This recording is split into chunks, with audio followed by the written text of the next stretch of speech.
Hey there, welcome back to the Complicated Kids podcast. I'm your host, Gabriele Nicolet. I am a toddler whisperer, a speech therapist, and a parent coach. And today, it's just me around here, and we're going to be talking about validation, what it is, what it isn't, what it means for boundaries. I find that validation comes up a lot with respect to boundaries, and so we're going to jump into all of it. So we should always start by defining our terms, right? So what is validation? Validation in this context, when we're talking about parenting, parents and children, is when we, the parent, say to the child, I see that your experience is real. Full stop. Okay. And so your mind is probably going to, yeah, but what if they are whatever, and we'll get there, I promise. Okay. But first, we are going to validate. And so when we're talking about validation, the reason we're talking about it is it's a really useful tool for, I'm going to say it this way, and then we'll talk about what that means too, for shaping behavior of our children. And that's kind of an icky way to put it, shaping behavior. It's a tool for shaping behavior. And yet that's probably the clearest way that I can say it. And I'll give you some examples and we'll talk about them. And I'd love to hear, by the way, from you about any examples that you're struggling with. You can pop them in the comments. You can shoot me an email, gabrielle.nicolet@gmail.com. You can do all of that. And we can talk about boundaries, validation and boundaries some more. So, okay. Validation. So I see that your experience is real. So what this might sound like, and I'll give you a couple of different age ranges here, but for an upset baby who isn't maybe understanding language, but is understanding whether or not they're taken care of, you can say, I see that you don't like to have your diaper changed. That's validation. The next part is, and it's time to change your diaper, right? So that's the boundary part. And I promise we'll talk about that next, but let me keep going with validation here. Here's another one. You didn't like it when your ice cream fell on the floor. It was really upsetting when your ice cream fell. Naming child's experience. Their ice cream falls, they cry, maybe they ask for a new one, right? First part of what we're doing in that moment is, I see you. I validate your experience. It's upsetting. It is upsetting when your ice cream falls, right? That's just true. Teenager, even, right? You don't like your curfew. Validation. Validation is free. Validation costs you nothing. Validation does not require you to change anything that you're doing.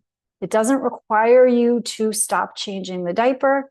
It doesn't require you to buy a new ice cream cone. It doesn't require you to change the curfew. Okay? Validation is just what it is, which is, I see that you are having a legitimate experience. And I tell you that I understand that your experience is legitimate. Now, when I say validation is free, it's because I can get behind that. Like, I can get behind the idea that my child's experience is their experience, and that's how they're doing it. But I have had lots of clients, and if you're one of them, you know, if you're a parent who's sitting here saying, yeah, but like my kid is so unreasonable. My kid wants things they can't have. My kid never has enough. My kid always is whatever, asking for more. And it feels hard to validate that. I see that too. Did you notice I just validated you? That also happens. And so when validation feels hard or onerous or like something we don't want to do or that we can't give, it's usually because there's something about the way we are thinking about a situation that's preventing us from validating the other person's experience. And it's usually something like, that's unreasonable. They shouldn't be behaving this way. They shouldn't be doing whatever it is, the thing that they're doing.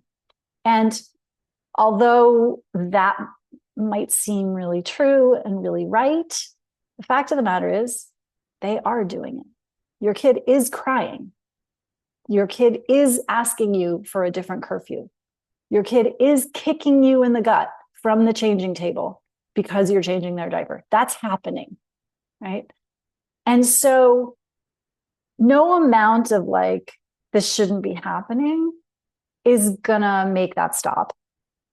And when we try to apply that energy to the situation, like if we try to stop a kid from kicking us in the gut because they're very upset about their diaper change, we can for some amount of time, right? We can use fear. We can use physical intimidation for a time. But when that teenager is telling you that they don't like their curfew, and you're trying to apply fear and pressure, and it's really a form of manipulation, right? Like, do what I say so that I don't have to be uncomfortable, so that we don't have to be in this dynamic here. When that's happening, that goes less well. That's why teenagers sneak out of their room at night when they don't like what their parents are doing, right? And so in order to stay in and the reason I pointed out for teenagers is because that is a time when kids are separating from us and they want less and less to do with us. And then if we already have this edge on the relationship, then it makes it all the more likely that we're not going to hear about the stuff that we do want our kids to be coming to us with, right? We want them to come to us with difficult emotions. We want them to come to us when they're hurting, when they're mad, when they're sad. But if we don't have practice at validating their experience, it doesn't go very well, particularly not at that age where they're going to go out and get it from someone else. There's another example that I wanted to give because it comes up a lot in the preschool years and even beyond, around play dates. Because, and this was a conversation I was having recently, where there are kids who invite a friend over to their house and then have a toy or a set of toys, or maybe it's all the toys that they do not want the friend to play with. And validation is a really, really important tool for this time, for that particular example, because if we don't use validation, basically what we're doing is saying, the way that you feel about these toys doesn't matter. The way that you feel about the situation doesn't matter. I'm going to impose my view of what I think the situation should be, and I'm going to squash what you think the situation should be. Is there room for your child to learn how to share toys? Of course, always. Are they going to learn it that day when they're protesting that their friend is playing with their favorite fill in the blank? No, they're not, because everybody's too amped up, right? And so validating, if you can do that, especially before the play date, hey, are there some things that you are pretty sure you're not going to want your friend to play with? Let's put those away. That's like a really excellent way of validating your child's experience, because number one, you can help them future cast, which is a really good idea, right? Because that helps with their executive function skills. But number two, you're signaling to them that you've got their back, which helps them have their own back later. So, right, this all comes validation from a parent. A child who receives validation from a parent becomes an adult who can validate themselves because they received that support in childhood. They believe themselves about decisions. Now, we might have opinions about those decisions. Yeah, okay, that's for another episode. But this notion of that validation is something that we can provide to our children, and that it's free. if we let it be. And then there might be some thought work that has to go on, right? To get rid of those shoulds, like this shouldn't be happening. This should be a different way. That's the kind of the first part of this equation. Okay. There is another part, which is the boundary part. And so, if you've been sort of tied up in your head about the boundaries, we're going to come to the boundaries now. And then you can maybe go back and listen to the first part of this podcast afterwards, because maybe you got a little tied up. So, okay. So here's where we get it wrong a lot of the time. We think that if we are going to validate a child's experience, that we then need to make it real, like for us too. And that is not the case. But that is why we end up feeling like doormats and feeling like we have to give in, walk on eggshells, negotiate, do all of these things. That's why we feel like our children are in control some of the time. It's because we think that validation means I got to take whatever's given to me. That is not true. Okay. Validation means what we said it meant before, which is I see that you are having an experience. The boundaries part of this is, and I am your grown-up and I make decisions for you. And this is the decision that I have made for you, even though you don't like it. Do you see how like neutral that is? We can, when we get good at this, and this is a practice, it's a practice that most people haven't thought very much about, and I have spent a lot of time thinking about. And so I can slip into this neutral space often, not all the time, where I can say, oh, wow, you're really mad about this. And I'm not changing my mind. Or, and this is where it gets fun, right? I can see that you're really upset about this. And I didn't quite see that coming. And so I am going to change my mind. But I'm doing that because I have evaluated the situation based on new information and I'm making a different decision. That doesn't always want to happen. We don't always want to do that. Again, this is not about caving to the will of our child, but it's also not about never making a different decision. Okay, so just put that kind of on the shelf for now. Let's come back to the boundary that we're going to hold, right? Because let's pretend that, well, the diaper is an excellent example, right? The diaper has to be changed at some point, right? That is a must. It's a need to do. It's not optional. And so we are at some point going to say, hey, I see that you're upset. I see that you do not want your diaper changed. And it's time for a diaper change. Neutral, dispassionate, validation, plus boundary. That's the whole package right there. And then you've got to go through the exercise of having a very upset child who's kicking you in the gut during a diaper change. And that's all. You just roll with it. It's over. If we don't feed that fire and have a big conversation about how we don't kick mommy or daddy while we're blah, blah, blah, we don't have to do that. The kicking is a result of the being upset. We've already acknowledged the being upset. We can move on. And then we'll practice it again tomorrow. The better you get at this, the better your child will, I'm putting this in air quotes, behave, because they will see that you are on their side and that the things that you are doing are just things that have to happen, and they will get with the program, but they will usually stop having such a big reaction. Now, there are kids who have big reactions for long periods of time that don't go away. And so that is a particularly extreme case of, okay, now we got to be like in extreme neutrality about this. I know that my kid never wants his diaper changed. It's been a year that they never want it changed. I'm still validating and holding the boundary. An example with the curfew again, right? Yeah, I know you think it's too early, and that's the decision I'm making. Or, yeah, I know you think it's too early. Let's try it your way and see how it goes. Can you, commit to being home by X time, if that's what you want to do? And then you got to track that, right? So that's the other piece, is like enforcing the boundary of, if I give you a curfew that you want, are you going to make that curfew? I'm just kind of cherry picking examples here, but I would love for you all listening to be forming your own examples of where are these kind of tricky negotiation spots in your relationship with your kid. Maybe it's over homework.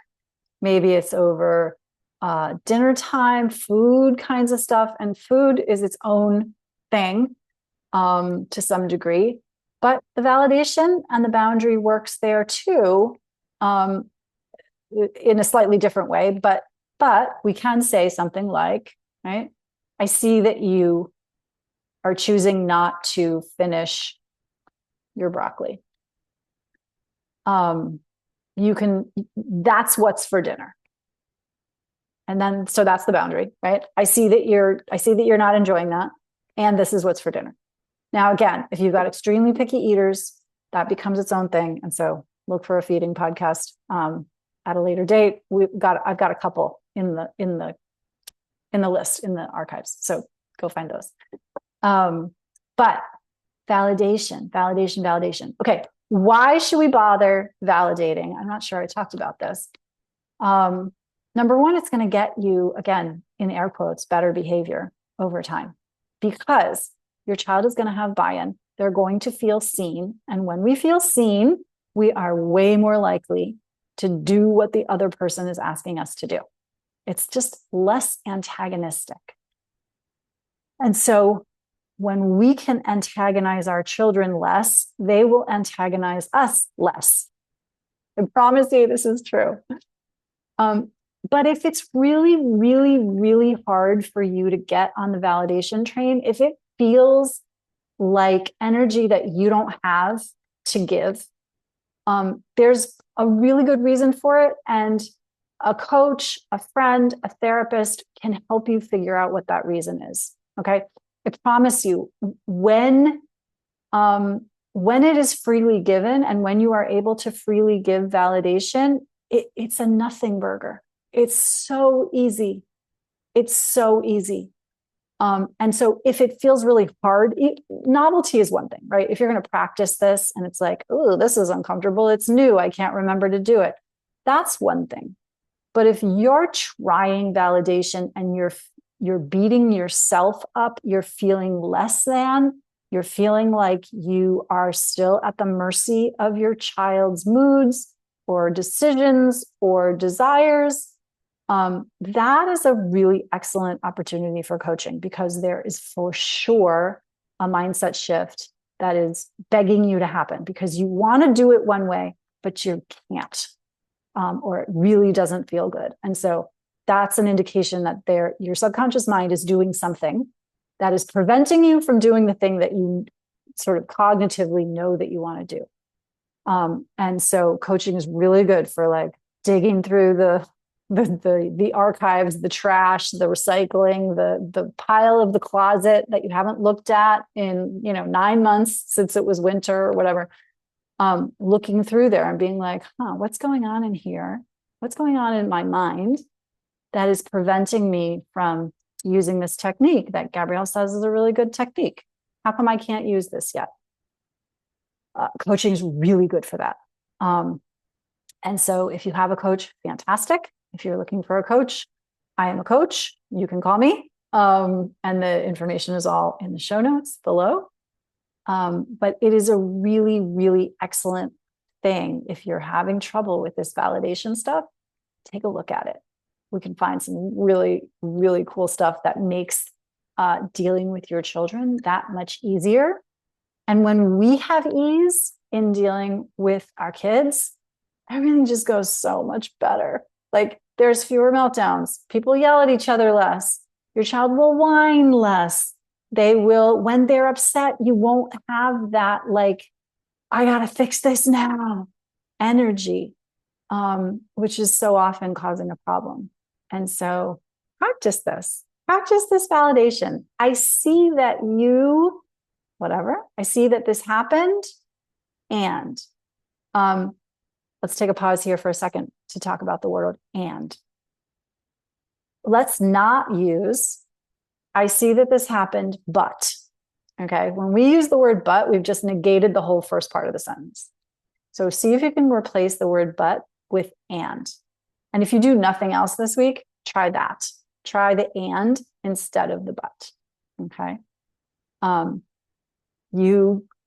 blanking on an example now, but you don't want your diaper changed. I'm coming back to the diapers. And it's time for a diaper.